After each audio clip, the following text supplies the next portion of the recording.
Sun Tzu and the Art of War. Chapter 5.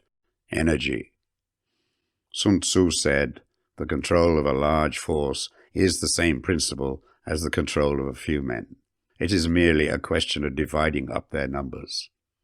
Fighting with a large army under your command is nowise different from fighting with a small one. It is merely a question of instituting signs and signals. To ensure that your whole host may withstand the brunt of the enemy's attack and remain unshaken, this is effected by maneuvers direct and indirect. That the impact of your army may be like a grindstone dashed against an egg, this is effected by the science of weak points and strong. In all fighting, the direct method may be used for joining battle, but indirect methods will be needed in order to secure victory.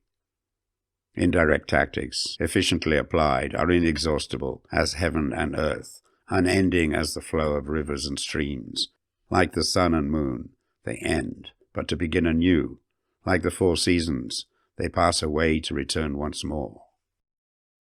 There are not more than 5 musical notes, yet the combinations of these 5 give rise to more melodies than can ever be heard.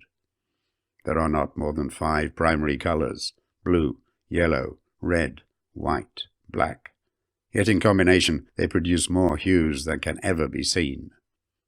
There are not more than 5 cardinal tastes, sour, acrid, salt, sweet, bitter. Yet combinations of them yield more flavors than can ever be tasted. In battles there are not more than 2 methods of attack, the direct and the indirect. Yet these 2 in combination give rise to an endless series of maneuvers. The direct and the indirect lead on to each other in turn. It is like moving in a circle. You never come to an end. Who can exhaust the possibilities of their combination? The onset of troops is like the rush of a torrent which will even roll stones along in its course. The quality of decision is like the well-timed swoop of a falcon, which enables it to strike and destroy its victim. Therefore the good fighter will be terrible in his onset and prompt in his decision. Energy may be likened to the bending of a crossbow, decision to the releasing of a trigger.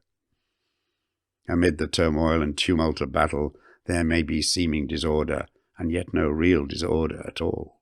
Amid confusion and chaos, your array may be without head or tail, yet it will be proof against defeat. Simulated disorder postulates perfect discipline. Simulated fear postulates courage. Simulated weakness postulates strength. Hiding order between the cloak of disorder is simply a question of subdivision. Concealing courage under a show of timidity presupposes a fund of latent energy. Masking strength with weakness is to be effected by tactical dispositions. Thus, one who is skillful at keeping the enemy on the move maintains deceitful appearances according to which the enemy will act. He sacrifices something that the enemy may snatch at. By holding out baits, he keeps him on the march. Then, with a body of picked men, he lies in wait for him. The clever combatant looks to the effect of combined energy and does not require too much from individuals. Hence his ability to pick out the right men and utilize combined energy. When he utilizes combined energy, his fighting men become, as it were, like unto rolling logs or stones. For it is in the nature of a log or a stone to remain motionless on level ground, and to move when on a slope. If 4-cornered, to come to a standstill, but if round-shaped, to go rolling down. Thus the energy developed by good fighting men is as the momentum of a round stone rolled down a mountain thousands of feet in height. So much on the subject of energy.